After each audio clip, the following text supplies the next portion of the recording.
the word loup-garou is the French word to refer to a phenomenon that is known in many parts of the world.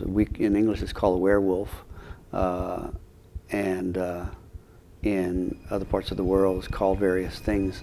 There was this belief that people could shift shapes, could become animals, could turn themselves into animals. Either they were somehow cursed into becoming an animal, either chronically, that is, according to certain conditions, a full moon or whatever, or permanently unable to shift back into human shape without being unbewitched or having the spell broken. We've always heard it called tatai, which a lot of times when we were misbehaving as children, the parents would tell us, you know, behave, because if you don't, the tatai is going to get you, which for some years we didn't know what it was exactly until later on. You know, parents would tell us it was the equivalent of a werewolf. And sometimes this loup-garou or loup-garou would live in the swamps.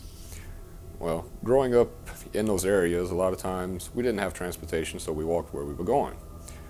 As the age of about 15 or 16 years old, I'm walking to a small town to go to a party. One night, coming back, I'm crossing the highway that runs through one of the swamps. Well, as I'm walking, I see this figure emerge from one side of the highway. It was a 4-lane highway, 2 going, 2 coming. And the creature that was crossing, or the being that was crossing, took very, very little time to cross.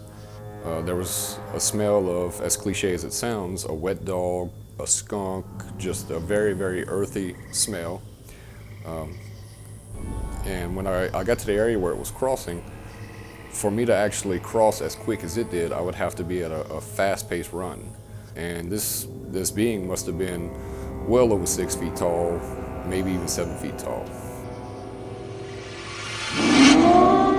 Staying in that area for a little while at night and seeing what I saw, I just didn't want to stick around, so I took off at a quick pace, running, trying to get back towards the town, the city lights, just so I can feel safe and secure. At that age, seeing something that you can't explain, being alone out on the highway, it really, really makes you, just want to get out of there. My friend Richard Guidry told me a story about that he had heard as a child about a man who had been apparently turned into a dog by some circumstance, and some people were out in the woods and cooking around a fire, and this dog came bothering them, pestering them, and they were trying to shoo it away, and finally someone threw a sharp object at the dog and hit it on the nose, which caused the dog to bleed, and it turned into a man and said, "Thank you for breaking the spell. The only way I could have the spell broken was to spill some of my blood." Interesting story. And then there are a lot of stories about looking for buried treasure in Louisiana, because apparently there, sometimes these things have a grain of truth in them. There was apparently a lot of money hidden, either by pirates or by people who were trying to survive the Civil War, the raids that were associated with the Civil War. They hid their money, and sometimes they moved away or died before retrieving it. And so apparently there was this notion there was quite a bit of wealth buried in Louisiana, and there's a long-standing tradition of looking for buried treasure.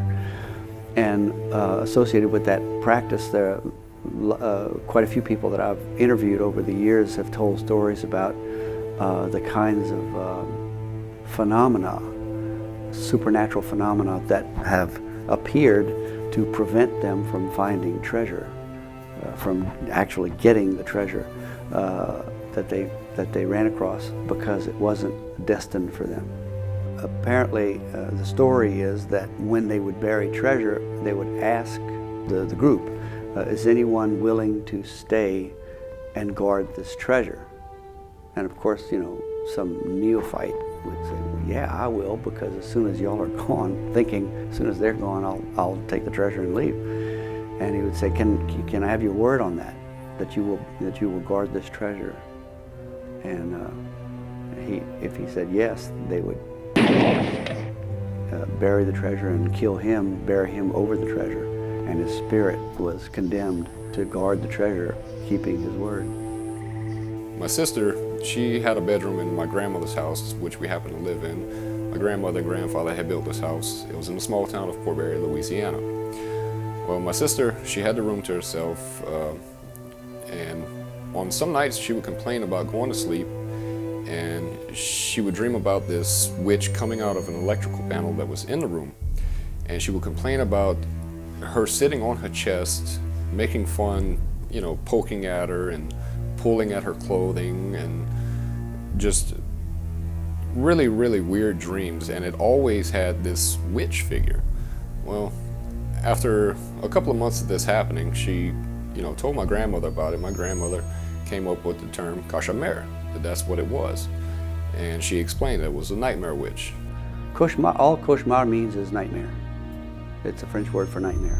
And there was, it's pronounced variantly in Louisiana, couche mal, which means to sleep poorly, which you could see where that association would have occurred. And she said that in the Cajun folklore, you know, usually young women who are about to have some life changes, you know, scientific life changes, coming of age, that this witch will actually try to poke and prod and torment and try to draw some type of their spirit out as an energy to claim as their own. Because the theory being that at this age, you know, you're very innocent and some changes are happening. The nightmare witch is jealous because she has no life of her own, so she tries to take from. But a cauchemar was associated with what is in English called witch riding, which occurs when someone who's sleeping has the sensation that he's being sat on or weighed down upon, causing difficulty in breathing. Basically, all it is apnea, you know, where you have trouble breathing and you lurch out of it by taking a huge breath. Sometimes even when she was awake after having a dream, she just felt as if it was still around, as like it was still watching her, like it was waiting for her to go to sleep, and it was just a real, sometimes hostile, you know, presence. She couldn't explain it. She thought maybe somebody was in the room with her, an actual physical person. She would get up and look around and nothing would be there. And you know, this plagued her for quite a while, you know, at least a couple of years. And you know, this brings up a point that a lot of times legendary references of this sort were in response to actual physiological conditions, where, you know, a lot of people felt that sensation of having, you know, being unable to breathe and sort of lurching out of it. It would wake you up in a start, and you know, oftentimes in response to actual physiological conditions like that, people came up with stories to explain what was happening. Gradually, you know, the anxiety subsided. She no longer felt like someone was in the room. The dreams completely stopped. And there was no explanation for it. Where we lived was a very small town, very safe.